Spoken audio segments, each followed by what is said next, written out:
হয়ে যায় না।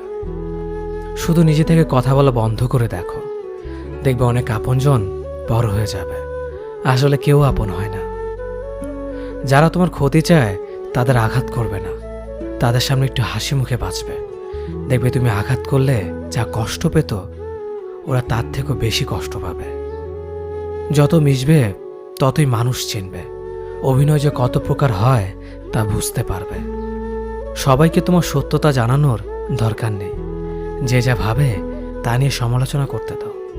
বেঈমান মানুষগুলো কখনো অপরিচিত মানুষ হয় না, খুব কাছের মানুষগুলোই বেঈমান হয়। পাতা ঝরার আগে পাতার রং বদলে যায়, আর মানুষ বদলানোর আগে কথা বলার ধরন বদলে যায়। মন কখনো ভাঙে না, যেটা ভাঙে সেটা হলো বিশ্বাস। কেউ যদি তোমার সাথে কথা বলা বন্ধ করে দেয়, তাহলে বুঝে নিও তোমার পিছনে তারা তোমার নিন্দা করা শুরু করে দিয়েছে।